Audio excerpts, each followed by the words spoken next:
Good morning everyone. আমার নাম পৌলমী মিশ্র। আমার আজকের টপিক হচ্ছে প্লেট টেকটনিক্স। তাহলে শুরু করা যাক। প্লেট টেকটনিক্স কি না, প্লেট টেকটনিক্স হচ্ছে এক ধরনের সায়েন্টিফিক থিওরি, যেটা কি ডিসকাস করে না কোনো একটা আর্থের যে লিথোস্ফিয়ার আছে, সেই লিথোস্ফিয়ারের যে প্লেটসগুলো আছে তার মুভমেন্টটাকে ডিসকাস করে। প্লেট টেকটনিক্স জানার আগে আমাদেরকে জানতে হবে যে আর্থের ইন্টারনাল স্ট্রাকচারটা কী। আর্থটা আমাদের তিনটি ভাগে বিভক্ত। কি কি না, একটা হচ্ছে ক্রাস্ট, একটা হচ্ছে মেন্টাল, আর একটা হচ্ছে কোর। তিনটি ভাগে বিভক্ত, যার ক্রাস্ট হচ্ছে অর্থাৎ ক্রাস্ট বা যেটাকে আমরা ভূত্বক বলছি সেটা কি না, আর্থ বা পৃথিবীর একদম উপরি স্তরটাকে আমরা বলছি ক্রাস্ট। এবং মেন্টাল হচ্ছে ক্রাস্ট এবং কোর, অর্থাৎ ইনার মোস্ট যে পার্টটা কোর তার এবং ক্রাস্টের মধ্যবর্তী অংশ হচ্ছে মেন্টাল। এবার কোর কি না, কোর হচ্ছে একদম শেষে যে ইনার মোস্ট লেয়ার, সেটা হচ্ছে কোর। এবার ক্রাস্ট কী দিয়ে তৈরি না, বিভিন্ন যে ইগনিয়াস সেডিমেন্টারি বিভিন্ন রক্সগুলো আছে সেইগুলো দিয়ে হচ্ছে ক্রাস্ট তৈরি।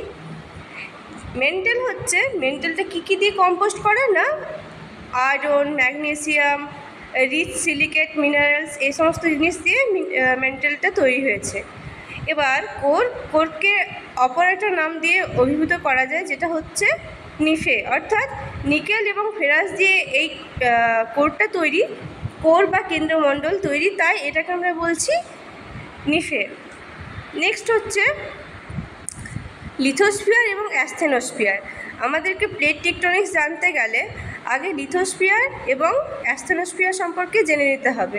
লিথোস্ফিয়ার কি না, লিথোস্ফিয়ার হচ্ছে যে রিজিড বা শক্ত যে আউটার মোস্ট লেয়ারটা, স্তরটা ভূত্বকের, সেটাকে বলা হচ্ছে লিথোস্ফিয়ার। এবং অ্যাস্থেনোস্ফিয়ার কি না, অ্যাস্থেনোস্ফিয়ার ঠিক লিথোস্ফিয়ারের নিচের যে স্তরটা, যেটা ক্রাস্ট এবং মেন্টাল বা গুরুমণ্ডলের যে আপার বা উপরি স্তর, সেটাকে নিয়ে তৈরি। এবার আসছি আমরা প্লেট বাউন্ডারি এবং মুভমেন্টস নিয়ে। না, প্লেট বাউন্ডারি তিনটি ভাগে বিভক্ত। কি কি, ডাইভারজেন্ট বাউন্ডারি, কনভার্জেন্ট বাউন্ডারি এবং ট্রান্সফর্ম বাউন্ডারি।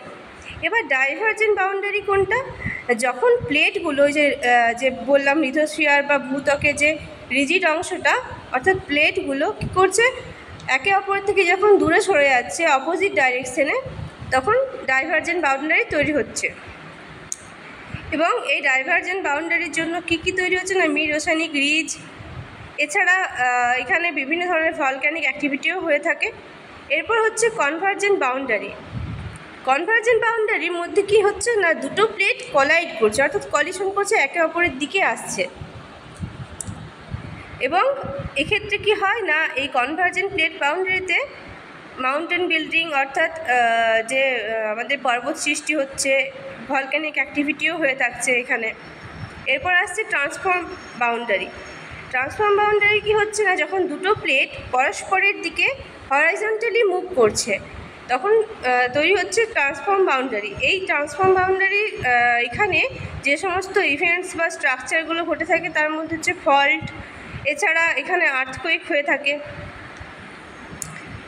এই যে এখানে যেমন দেখা যাচ্ছে ডাইভারজেন্ট প্লেট বাউন্ডারির মধ্যে যেমন রয়েছে C floor spreading, rift valley, island, এই সমস্ত জিনিসগুলো কী হচ্ছে, তৈরি হচ্ছে। সি ফ্লোর স্প্রেডিংটা কি না, যখন দুটো প্লেট দুদিকে চলে যাচ্ছে বা অপোজিট ডাইরেকশনে যাচ্ছে, তখন সমুদ্রের যে মাঝ বরাবর একটা স্থানের গ্যাপে তৈরি হচ্ছে, সেটাকে বলা হচ্ছে সি ফ্লোর স্প্রেডিং, অর্থাৎ স্প্রেড করছে, সিটা স্প্রেড করছে, সি ফ্লোরটা স্প্রেড করছে।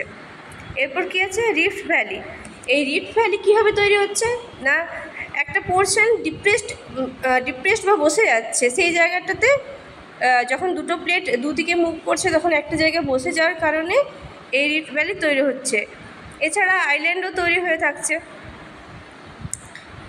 এরপর হচ্ছে কনভার্জেন্ট প্লেট বাউন্ডারির মধ্যে কী কী ইভেন্টস এবং স্ট্রাকচারগুলো ঘটছে না, সাবডাকশন হচ্ছে, অর্থাৎ দুটো প্লেট যখন একে অপরের দিকে আসছে, তখন যে প্লেটটা ভারী সেই প্লেটটা সাবডাক্ট করছে ওই হালকা প্লেটটার নিচে, এবং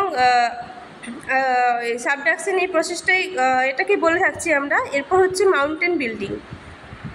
না যখন দুটো প্লেট একে অপরের দিকে আসছে তখন কি হচ্ছে না যে মাঝের যে অংশটা রয়েছে সেটাতে ফোল্ড হচ্ছে এবং ফোল্ডের আকারে যে মাউন্টেনগুলো তৈরি হচ্ছে, যেমন হিমালয়া বলতে পারি আমরা, যেমন এগুলো হচ্ছে ফোল্ডেড মাউন্টেন।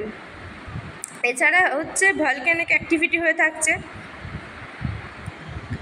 এরপর হচ্ছে ট্রান্সফর্ম যে প্লেট বাউন্ডারিগুলো রয়েছে তার মধ্যে কী কী ঘটনা ঘটে থাকছে না, আর্থকোয়েক হচ্ছে, অর্থাৎ ভূমিকম্প হচ্ছে ওই জায়গাগুলোতে যেখানে দুটো প্লেট পরস্পরের দিকে হরাইজন্টালি মুভ করছে, সেই জায়গাটা মানে সিসমিক্যালি প্রচুর পরিমাণে অ্যাক্টিভ থাকছে, তো সেই কারণে আর্থকোয়েক হচ্ছে।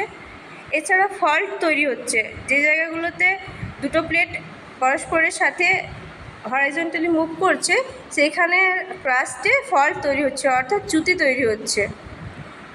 এবং এখানে ট্রান্সফর্ম প্লেট বাউন্ডারির ক্ষেত্রে কোনো নূতন ক্রাস্ট তৈরি হয় না, ভূত্বক তৈরি হয় না। Thank you.